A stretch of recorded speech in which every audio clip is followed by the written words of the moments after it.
with a sense of horrible injustice, had set its spirit in a blaze. His great size, which became more apparent as he advanced, his flashing eyes, compressed lips, and the wild flowing of his uncut hair and beard, gave him altogether an aspect so terrible that his foes trembled, while his friends rejoiced, and when at last he uttered a roar like a mad bull, and launched himself in the thicket of the fight, the Raturans could not stand it, but turned and fled in a body under the impression that he was more than human.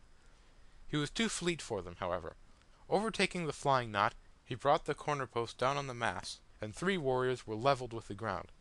Then, hurling the mighty club away as if it were a mere hindrance to him, he ran straight at the leader of the Raturans, who, being head and shoulders above his fellows, seemed a suitable foe to single out. Before reaching him, however, his attention was arrested by a cry from someone in the midst of the enemy in front. It was the voice of Wapoota, who was trying to break his way through the flying foe to his own people. Fortunately Zeppa recognized the voice, and darted toward his friend, who was hard pressed at the time by a crowd of opponents. One roar from the maniac sent these flying like chaff before the wind. It must be added, however, for the credit of the men of Ratura, that Ongoloo and his warriors had backed up their new leader gallantly. When Wapoota saw his deliverer, he ran to him, panting, and said, "Come with me, this way, Lippy is here." That was sufficient.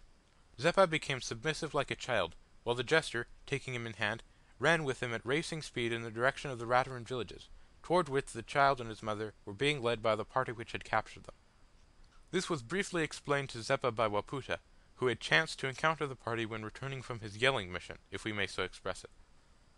The race was a long one, but neither the madman nor his friend flagged until they overtook the party. It consisted of about 30 warriors, but if it had been 300 it would have made no difference in the effect of Zeppa's roar and aspect, as he rushed upon them with obviously awful intentions, though without arms. In fact, the latter circumstance tended rather to increase the fears of the superstitious natives. They fled as one man at the first sight of the maniac, and Lippy was recovered. Instantly Zeppa's ferocity vanished, and the tenderest of smiles rippled over his face as he took the child in his arms and kissed her. But Wapoota did not feel quite so easy, for in their mad race they had outstripped the flying enemy, bands of whom were constantly passing them in their flight before the mountain men. His anxieties, however, were groundless, for no sooner did any of the Raturans set eyes on Zeppa than, with howls of consternation, they diverged at a tangent, like hunted hares, and coursed away homeward on the wings of terror. As on former occasions of conquest, the mountain men pursued the flying host into their swamps, but they did not, as in former times, return to slay the aged and carry the women and children into captivity. To the surprise of all his followers, and the anger of not a few, Ongoloo commanded his men to return to their village and leave the Raturans alone.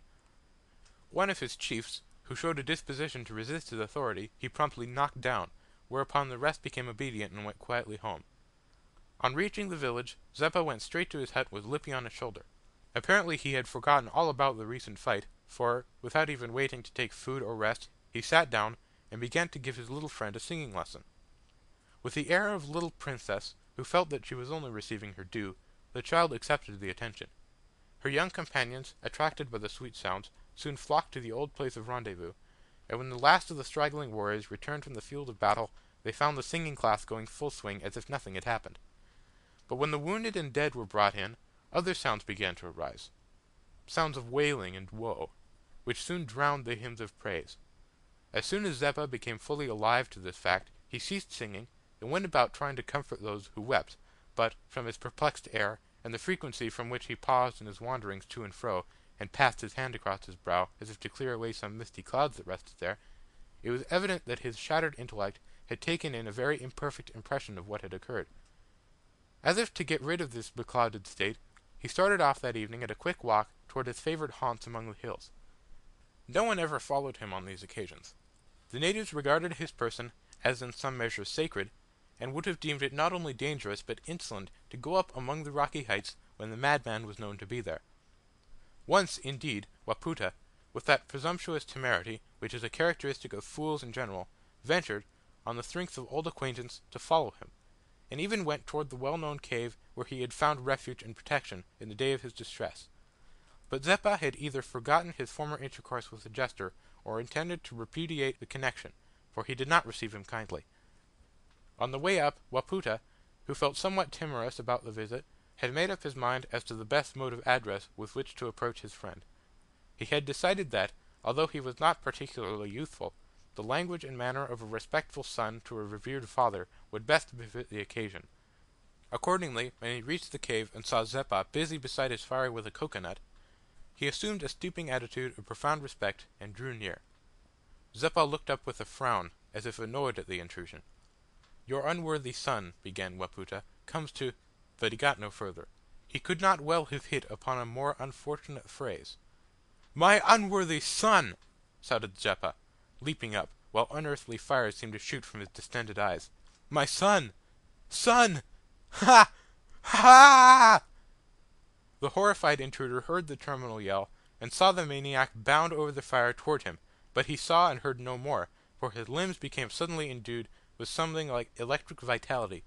He turned and shot over a small precipice, as if flung from an ancient catapult. What he alighted on he did not know, still less did he care. It was sufficiently soft to prevent death. Another awful cry echoed and re-echoed from the heights above, and intensified the electric battery within him. He went down the slopes regardless of gradient at a pace that might have left even Zeppa behind if he had followed, but Zeppa did not follow. When Wapoota went over the precipice and disappeared, Zeppa halted and stood erect, gazing with a questioning aspect at the sky, and drawing his hand slowly across his brows with that wearied and puzzled aspect which had become characteristic. Returning after a few minutes to his cave, he reseated himself quietly beside his fire, and with his usual placid expression, devoted himself earnestly to his cocoanut. That was the first and last occasion on which the poor madman experienced intrusion from the natives in his mountain retreat. End of Chapter 7.